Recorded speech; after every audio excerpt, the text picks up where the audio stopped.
Good morning, dear students.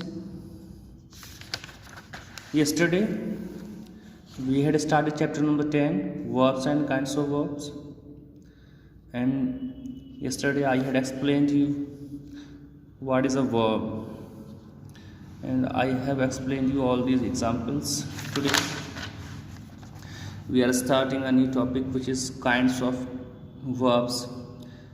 In this topic we will know about two kinds of verbs. First one is called transitive verb and second one is called intransitive verb. This is transitive and this is intransitive verb. तो बच्चों intransitive verb क्या होती है और transitive क्या होती है, इसको हम जान लेते हैं. Look at here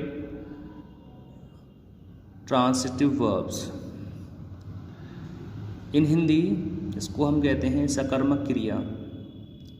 It means the verb which requires object to complete their meaning is called transitive verb.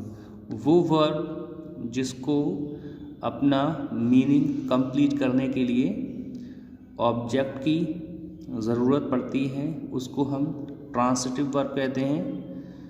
या हम ऐसे कहें कि जिस वर्ब के साथ हमें ऑब्जेक्ट जोड़ना पड़ता है वो वर्ब ट्रांसिटिव वर्ब कहलाती है. इसके अपोजिट हम ये कह सकते हैं कि जिस वर्ब के साथ हमें ऑब्जेक्ट को जोड़ने की ज़रूरत नहीं होती है वो इंट्रांसिटिव होता है. जैसे कि यहाँ लिखा है verbs that do not require object to complete their meaning. वो सारी वर्ब्स जिनको रिक्वायरमेंट नहीं होती है, ज़रूरत नहीं होती है ऑब्जेक्ट की अपना मीनिंग कंप्लीट करने के लिए, वो सभी हमारी इंट्रांसिटिव वर्ब्स हैं. चलिए पहले हम लोग देख लेते हैं ट्रांसिटिव वर्ब्स के कुछ एग्जांपल्स. यहाँ लिखा है सुहानी रिसीव्ड द प्राइज़. सुहानी को रिसीव हुआ, मिला, प्राप्त हुआ. अब जो चीज़ प्राप्त हुई है वो चीज़ ऑब्जेक्ट हो गया, ये ऑब्जेक्ट है. जो चीज़ को रिसीव हुई है वो चीज़ क्या है, प्राइज़, इनाम. तो यहाँ पर ये वर्ब एक ऐसी वर्ब है जिसके साथ ऑब्जेक्ट जुड़ा हुआ है. जब वर्ब के साथ ऑब्जेक्ट जुड़ा हुआ होता है उस कंडीशन में वो वर्ब ट्रांसिटिव वर्ब कहलाती है. इसको हम बोलेंगे ट्रांसिटिव वर्ब. ट्रांसिटिव की स्पेलिंग आप याद कर लीजिए, ये ट्रांसिटिव वर्ब है. एक और एग्जाम्पल लिखा है dad painted the walls of my room pink. Dad ने मेरे कमरे की दीवारों को गुलाबी पेंट किया. तो यहाँ पर पेंट वर्ब है. अब जिस चीज़ को पेंट किया गया है वो है दीवारें, यानी कि ऑब्जेक्ट भी गिवन है. इस कंडीशन में ये वर्ब ट्रांसिटिव वर्ब है. I gave him 10 rupees. मैंने उसे 10 रुपये दिए. हम यहाँ पर हमें ऑब्जेक्ट दिए हुए हैं, एक ऑब्जेक्ट हिम है और एक ऑब्जेक्ट 10 रुपीज़ है. ये डायरेक्ट ऑब्जेक्ट होता है और ये इनडायरेक्ट ऑब्जेक्ट होता है. ठीक है, तो इस तरह से आप समझ सकते हो कि वो सारी वर्ब्स जिनके साथ ऑब्जेक्ट दिया होता है वो सभी ट्रांसिटिव होती हैं. अब इंट्रांसिटिव मैंने आपको समझा दिया है कि ट्रांसिटिव का अपोजिट होता है. इसको हिंदी में अकर्मक कहते हैं. इसमें हमें वर्ब के साथ ऑब्जेक्ट की ज़रूरत नहीं होती है. जैसे कि एग्जाम्पल से आप समझ सकते हो द बेबी स्लीप्स. बच्चा सो जाता है.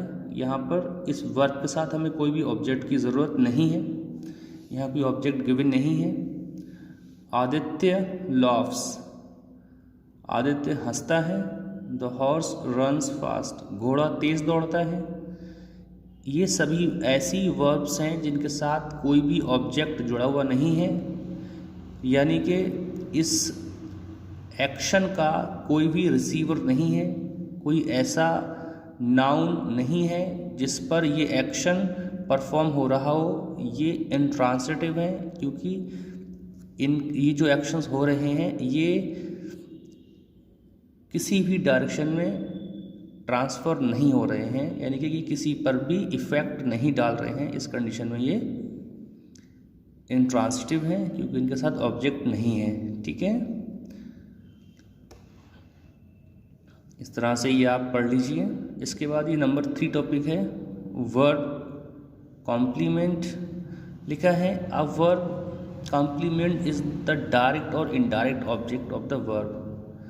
किसी भी वर्ब का जो भी डायरेक्ट या इनडायरेक्ट ऑब्जेक्ट होता है वही उसका कॉम्प्लीमेंट भी कहलाता है। लिखा है इन्होंने कि द बेबी लुक्स हैप्पी। ये जो वर्ड लिखा है ये कॉम्प्लीमेंट है इस वर्ब के लिए। ऐसे यहाँ पर लिखा है Sam wanted to drive the car. ये जो वर्ड लिखा है ड्राइव, वांटेड टू ड्राइव, तो यहाँ पर ये जो वर्ब है इस वर्ब के लिए ये जो लिखा हुआ है ये इसका कॉम्प्लीमेंट है। ठीक है, इसके लिए ये कॉम्प्लीमेंट है। ठीक है, तो ये आपका वर्ब का कॉम्प्लीमेंट होता है। आज के लिए इतना ही। नेक्स्ट डे हम इसकी एक्सरसाइज को सॉल्व करेंगे।